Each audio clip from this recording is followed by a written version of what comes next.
Wow, look how beautiful this view is. The blue water, the white sand. My Corona flip-flops that I had for like 10 years. Ask me, yo, why are you so cheap? You can afford it. Why are you so cheap? You can afford to get new sandals, new flip-flops. I don't need new flip-flops. These 10-year-old, 15-year-old Corona sandals, they still doing all right. You know, people talking about they can't afford to take a vacation. I'm like, yo, look at where you're spending your money, right? Look at what the wealthy do. They're cheap in areas where there's no value. The wealthy people are cheap on spending money on things that don't matter to them. It don't mean that they're cheap in general, but wealthy people do a phenomenal job of identifying wealth. They do a phenomenal job of identifying value. And unfortunately, poor people, in contrast, they have a hard time deciphering value from low value.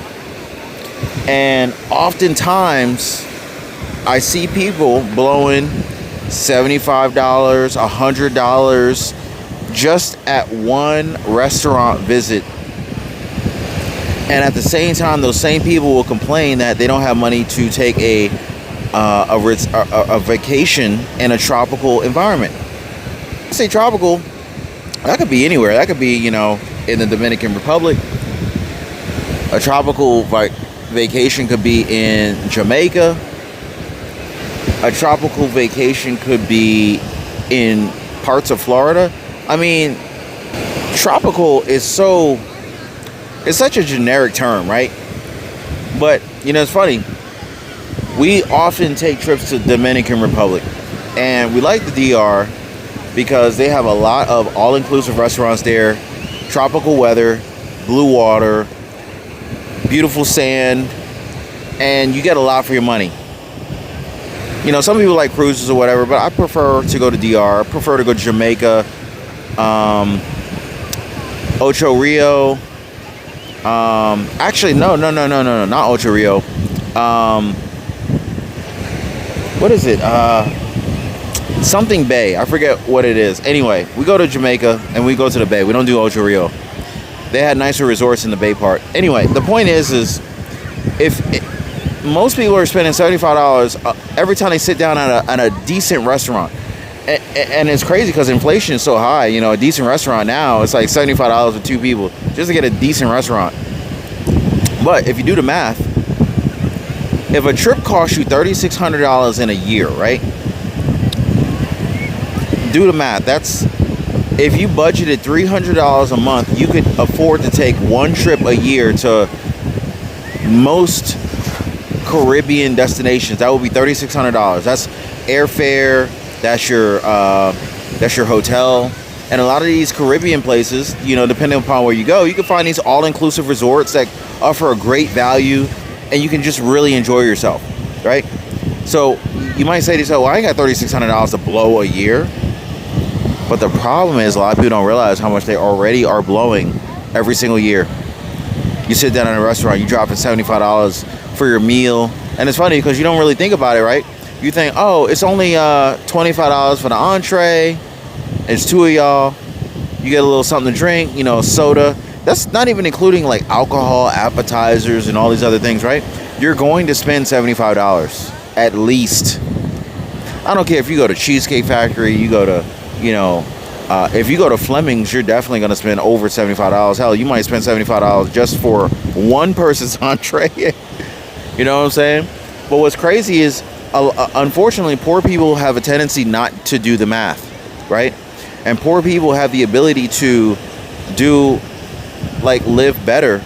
But unfortunately, they're not looking at the fact that, okay, this $75 meal, after you added tax, after you added tips, if you do that 4 times in a month, which a lot of people do, because the moment the weekend rolls through, oh, we got to go out to the restaurant, we got to go out and eat. And that's cool because that was me.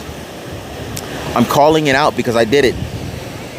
When you spend $75 a week on dining out, that's $150 every 2 weeks. That is $300 every month. You see where I'm going, right? So if you multiply $300 a month times 12, you're at $3,600. So if you decided to pass up on these restaurant visits every weekend, you automatically have essentially budgeted for a very nice vacation that you thought you couldn't afford. And it's crazy. It's wild. People blow $75, $100 on a dinner, a meal, a couple of drinks, like it's nothing. And then they say to themselves, oh, I can't, I wish I could take a vacation when the summertime rolls around, when the springtime rolls around. But these opportunities are always here. People just be ignoring it. They just be like, yo, I'm gonna go ahead and blow this money. YOLO. Ain't no guarantee I'm gonna be alive in 12 months. And you're right, there's no guarantee. But when you realize, oh damn, I am still alive, and then it's beautiful out, you gotta ask yourself, were all of those little bullshit at these restaurants worth it throughout the year? And then once you buy your trip, once you buy your ticket, you're like, yo, I'm too fat for a bathing suit, I'm too fat for the swimsuit. You know, it's like, look, this is why, you know, a lot of people are like, yo, how you naming the channel Financial Fitness? Because finance and fitness goes hand in hand. I ended up getting fit and improving my finances at the same time.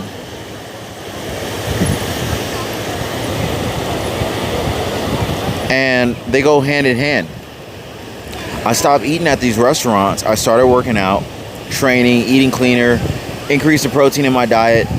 And it was actually less expensive when I prepared my food at home than it was going out to these restaurants. That leftover money, I started to invest in the stock market, S&P 500, you know, different brokerage accounts and whatnot. And, you know, it's funny. It's like, you know, and then, you know, that was the beginning. Then I increased, I leveled up. I said, yo, look, you know, I'm gonna start some businesses and increase and leverage so that I could take more vacations a year. You know, I don't want to just take one. Like, one is cool if you're not taking any, but it's like these trips are so fun. I'm like, yo, I want to do this all the time. So now I take 4, 6, 8, 10 trips a year. But it's like, you got to start with one, because when you do, it's such a reset, right? We're stressed out so much with work and the kids, family life, drama, corporate America. If you're in corporate America, you know, there's constantly layoffs and stuff going on. You're going to tell me that this being here, look around. You're going to tell me being here is not therapeutic? You're going to tell me being here is not going to lower your stress? All the stuff you got to deal with throughout the day, every week, sitting in traffic and whatnot. When you come here, it makes it all worth it, right? At least it does for me. So, like, when you say you can't afford it, it's like, you got to really ask yourself, well, don't say, see, when you say you can't do something, you automatically like shut yourself down. You shut your brain down. You're telling your brain subconsciously that you can't do something. That immediately makes your brain stop looking for solutions. That's what the system wants you to do. The system teaches you to think inside the box. But what I've learned, thankfully, is, you know, to learn to think outside the box. You know? Don't you want to be able to take your family on trips like this and enjoy life? Like, life is, you know, I learned from some wealthy people over the years. They don't look at money the same way that poor people look at money. Wealthy people look at money as, they look at money as a tool, and they look at money as like, how do I take this money and make it make more money for me, right? They say to themselves, not how can I save money? Oh wait, here's a helicopter. Helicopter, I don't know if y'all can see that, just pass over the beach. Poor people look at money like, how can I monetary tool to make more money for me? So you take that money and then you say to yourself, okay, well, what can I invest in to make this money grow for me? Because we don't want to just save money, because money goes down in value thanks to inflation and other things that are you know, that impact the value of money. So money ain't worth nothing. It's what you do with that money that makes all the difference. And when you just hand it over to people, to companies, you're making everyone else rich but yourself. So when I realized this, I was like, oh, I gotta get smart. By the way, you could download my 100K playbook. I'm convinced that, you know, $100,000, guys, is the game changer. your wealth, your net worth changes dramatically when you hit $100,000 net worth. You hit $100,000 net worth and the game changes. The rate of compounding really becomes an amount that can really escalate your net worth. Imagine, the thing is like, picture a snowball going down a mountain, right? That snowball, as long as there's more snow toward the bottom of the mountain, it keeps getting bigger and bigger and bigger. Now, when you first started, it's a little slow, but once you get to that amount where it starts growing on its own, you can almost like stop pedaling and just ride on it. And that's why I say like $100,000. Some people, who don't understand math, they be like, oh, $100,000 ain't nothing. Half those people saying $100,000 ain't nothing don't even have $100,000. So they in and of themselves are delusional. You start compounding $100,000 at, let's just say, 8% a year. 8% of $100,000, boom. You're already at $8,000 a year that you didn't have to work for. So you need to ask yourself, how quickly can I build my investment portfolio to a point where I can live off of the investment and not have to work? Because then, what is the point of going to work? All your bills are paid for. Imagine your investments pay for all of your vacationing.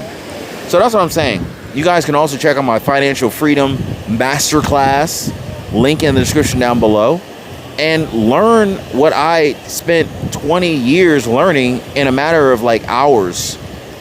Take this shortcut, build your wealth today, and start experiencing life the way it was meant to be experienced.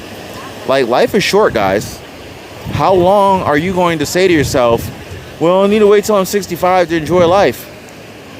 I'm not 65, nowhere near 65, but you tell me, would you rather enjoy life at 65 years, or would you rather enjoy life in your 30s, 40s, or 50s? Hit the like button, subscribe to the channel. We'll see you guys next time.